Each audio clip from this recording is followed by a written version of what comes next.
Hello friends, good morning to all of you. कुछ important current affairs को discuss करते हैं। हमारी भारत सरकार ने सिंगल यूज प्लास्टिक को पूरी तरह से बैन करने का फैसला ले लिया है, जो कि 1 जुलाई 2022 से इसको पूरी तरह से बैन लगाने का फैसला किया गया है। सिंगल यूज प्लास्टिक्स क्या होते हैं? जो हम लोग जैसे कोई भी सामान खरीदने जाते हैं, ग्रोसरी पे, किराना स्टोर्स पे, सब्जी के दुकान पे, तो ये हम लोग ईजिली कैरी कर लेते हैं, उन शॉपकीपर के द्वारा भी दे दिया जाता है। और हम लोग घर पे आकर के इसका मतलब इसको क्या करते हैं, at the end of the day इसको फेंक देते हैं, डस्टबिन में, गार्बेज में फेंक देते हैं। ये काफ़ी डेंजरस होता है इन्वायरमेंट के लिए। ये कभी गलता ही नहीं एक तरह से। ये 1000 साल भी अगर छोड़ देंगे तो इसको कोई फ़र्क नहीं पड़ेगा। तो इन्वायरमेंट के लिए काफ़ी डेंजर है ये। तो इन्हीं सारी चीज़ों को लेकर के सिंगल यूज प्लास्टिक को अभी पूरी तरह से बैन किया गया है। खास करके ये तो अगस्त 2021 से ही इस पे बातचीत शुरू हो गई थी कि इसके मैन्युफैक्चर को रोक लगाना है, इंपोर्ट्स, डिस्ट्रीब्यूशन, सेल्स को पूरी तरह से बंद करना है। बट फाइनली यहाँ पे 1 जुलाई यानी कल से इसको पूरी तरह से बैन कर दिया गया है, सिंगल यूज प्लास्टिक को। हालांकि ये जो पीईटी, जो हम लोग पीईटी क्या होता है, जो बोतल हम लोग यूज करते हैं पानी पीने के लिए, ड्रिंकिंग वाटर के लिए, वो इस कैटेगरी में अभी नहीं आएगा। तो सरकार एक स्टेप वाइज स्टेप पूरी तरह से प्लास्टिक से मुक्त होना चाहती है। तो धीरे धीरे आगे और भी इसके कैटेगरी में जो आते हैं उसको भी बैन करने का किया जाएगा। तो अभी फ़िलहाल सिंगल यूज प्लास्टिक को पूरी तरह से बैन कर दिया गया है। हमारे इन्वायरमेंट मिनिस्टर कौन है? भूपेंद्र यादव जी हैं। अब देख लेते हैं थोड़ा सा किन किन चीज़ों को पूरी तरह से स्ट्रिक्टली बैन किया गया है।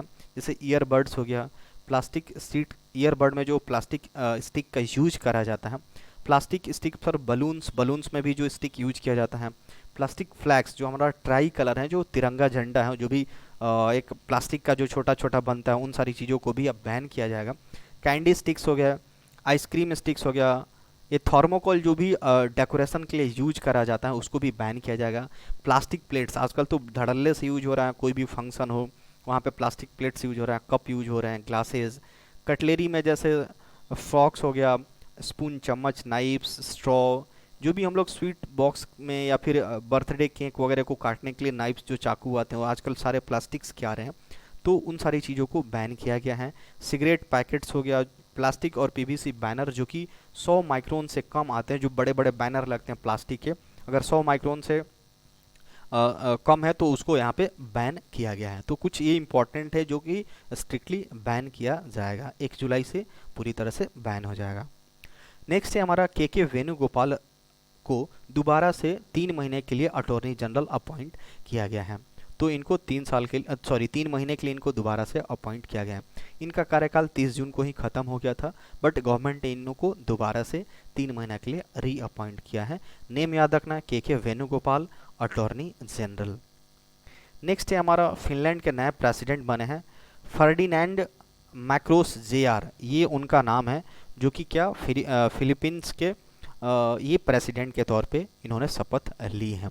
एक्चुअली इन ये किसके बेटे हैं? इसके जस्ट पहले बोला जाए तो फर्डिनेंड मैक्रोज एसआर, ये एसआर हैं, ये जेआर हैं, तो इनके बेटे हैं ये। तो इनको बनाया गया है, ये वहाँ के 17वें प्रेसिडेंट बनेंगे, फिलीपींस के 17वें प्रेसिडेंट बनेंगे। तो इम्पॉर्टेंट नेम यही याद रखना है, फर्डिनेंड मैक्रोज जेआर फिलीपींस के नए राष्ट्रपति के रूप में चुने गए हैं। नेक्स्ट हमारा आईसीआईसी डायरेक्ट ने एक लर्निंग ऐप को लॉन्च किया है, जिसका नाम क्या रखा गया है? ICICI direct I learn. इसका नाम यही है, आईसीआईसी डायरेक्ट आई लर्न। किस पर्पस को लेकर के? कस्टमर को फिनेंशियल प्रोडक्ट्स को लेकर के कुछ मेंटर करने के लिए, कुछ सिखाने के लिए, या फिर मार्केट्स के जितने सारे टॉपिक्स हैं उसमें उनको कुछ लर्न करने के लिए यहाँ पे ये ऐप काफ़ी सपोर्ट करेगा उन लोगों को। यहाँ पे बताया जा रहा है कि ये जो ऐप है 550 प्लस कंटेंट्स यहाँ पे इसमें दिया गया है, किन किन चीज़ों को लेकर के, financial support, financial education, market में कैसे इन्वेस्ट करना है, बहुत सारी चीज़ों को लेकर के यहाँ पे इस पे ऐप पे अवेलेबल होगा। तो इसका नाम याद रखना, आईसीआईसीआई डायरेक्ट आई लर्न। किसके द्वारा लॉन्च किया गया है? आईसीआईसीआई डायरेक्ट के द्वारा इसको लॉन्च किया गया है। नेक्स्ट हमारा एक सर्वे आया है जिसमें ये बताया जा रहा है कि जो मुंबई है और दिल्ली है, अगर बात करें तो most costly city in India for foreigners, foreigners के लिए यहाँ पे सबसे महंगा शहर के तौर पे, महंगा शहर के तौर पे मुंबई और दिल्ली है। जबकि बताया जा रहा है कि कलकत्ता क्या है? सबसे लीस्ट कॉस्टली है, सबसे कम महंगा शहर है एशिया की बात करें तो। दिल्ली और मुंबई आपके टॉप 40 में आते हैं, एक्सपेंसिव सिटी के तौर पे देखा जाए तो टॉप 40 में ये आते हैं। ये एक मर्कर बोल सकते हैं, इसका 2022 का कॉस्ट ऑफ लिविंग असेसमेंट का इन्हीं का रिपोर्ट आया है। तो इसी के अकॉर्डिंग मुंबई और दिल्ली काफ़ी कॉस्टली सिटी है, मोस्ट कॉस्टली सिटी है फॉरेनर्स के लिए। बात करें तो कोलकाता सबसे लिस्ट है, और टॉप 40 में मुंबई और दिल्ली ने अपना एक तरह से लिस्ट बनाया है। उसके बाद हमारा मुंबई के बाद कौन है? न्यू दिल्ली। एक तरह से देखा जाए तो चेन्नई है, फिर बेंगलुरु है, फिर हैदराबाद है, और सबसे कम लिस्ट एक तरह से महंगा शहर देखा जाए तो कोलकाता और पुणे यहाँ पे आया हुआ है। कल ही हम लोग नेशनल डॉक्टर्स डे सेलिब्रेट किए, इसको ऑब्जर्व हर साल 1 जुलाई को किया जाता है। Indian medical association that means IMA के द्वारा इसको ऑब्जर्व किया जाता है to highlights the contribution of doctor in society. हमारे समाज में डॉक्टर्स का क्या कंट्रीब्यूशन है, क्या एक तरह से रेस्पॉन्सिबिलिटी भी बोल सकते हैं, इन सारी चीज़ों को एक अवेयरनेस क्रिएट करने के लिए, उसको हाईलाइट करने के लिए 1 जुलाई को हम लोग डॉक्टर्स डे मनाते हैं। थीम इसका क्या है? Family doctors on the front line. Family doctors on the front line इस बार का थीम रहा है। फर्स्ट टाइम इसको कब सेलिब्रेट किया गया था? 1991 में, 1991 में 1 जुलाई को एक डॉक्टर विधान चंद्र रॉय, उन्हीं की जो बर्थ डे और डेथ एनिवर्सरी दोनों सेम डे को लाई करता है। तो इसी दिन यानी 1991 में ही पहली बार 1 जुलाई को इन्हीं के सम्मान में मनाया गया था। और ये काफ़ी इंपॉर्टेंट है कि BC रॉय ये चीफ मिनिस्टर भी रह चुके हैं, वेस्ट बंगाल के चीफ मिनिस्टर भी रह चुके हैं। 1948 से लेकर के 1962 तक ये वहाँ के चीफ मिनिस्टर रह चुके हैं, डॉक्टर भी थे।